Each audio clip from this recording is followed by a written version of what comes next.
নমস্কার বন্ধুরা, আশা করি আপনারা সবাই ভালো আছেন। আজকে আমি আপনাদের জন্য বানাবো সর্ষে বাটা দিয়ে সজনে ডাঁটা চচ্চড়ি। এর মধ্যে নিয়েছি আমি দুটি আলু নিয়েছি, তারপর নিয়েছি একটি টমেটো, এই যে দুটি আলু আর একটি টমেটো, তারপর নিয়েছি সজনে ডাঁটা একদম কচি দেখে, যেন খোসা না ফেলতে হয়, আর 1 চামচ সর্ষে, সাদা সর্ষে, তারপর একটি কাঁচা লঙ্কা আর ছোট এক পিস আদা, ওগুলো পেস্ট করে নেব। পেস্ট করে তারপর আমি সজনে ডাঁটা চচ্চড়ি বানাবো। আর আমার চ্যানেলটি আপনারা সাবস্ক্রাইব করবেন, লাইক করবেন, শেয়ার করবেন আর কমেন্ট করে জানাবেন কেমন হয়েছে সজনে ডাঁটা চচ্চড়ি। এরকম রান্না করে খেয়ে দেখবেন আপনারা। এবার তেল নিয়ে নিচ্ছি 2 চামচ। তেল গরম হয়ে গেছে, এখন দিয়ে দিচ্ছি আধা চামচ কালো জিরা। এটি ফুরনে দিচ্ছি, খুব টেস্টি হবে, সেন্ট হবে। এই ফুরনের মধ্যে আলুগুলি দিয়ে দিচ্ছি, ভেজে নেব হালকা।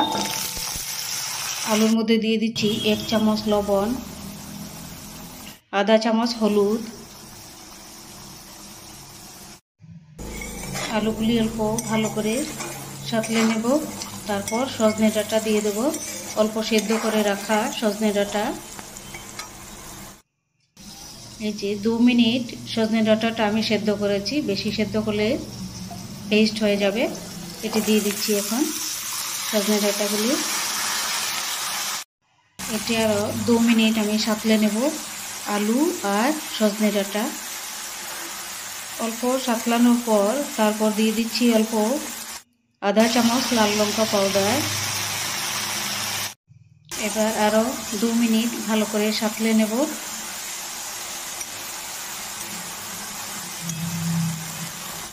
সজনে ডাঁটা সাঁতলানো হয়ে গেছে, এবার দিয়ে দিচ্ছি একটি টমেটো।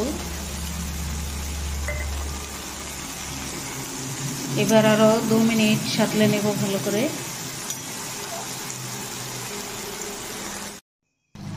এবার দিয়ে দিচ্ছি সর্ষে বাটা, আদা বাটা, কাঁচা লঙ্কা বাটা।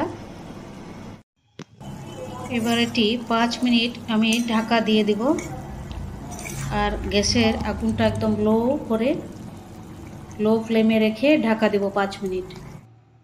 দেখুন ঢাকা দেওয়ার পর কত সুন্দর হয়েছে, সুসিদ্ধ হয়েছে, খুব সুন্দর আলু সজনে ডাঁটা। আমার চ্যানেলটি আপনারা সাবস্ক্রাইব করবেন আর এরকম করে সজনে ডাঁটা, কচি সজনে ডাঁটা সর্ষে বাটা দিয়ে চচ্চড়ি রান্না করে অবশ্যই খাবেন আর আমাকে কমেন্ট করে জানাবেন।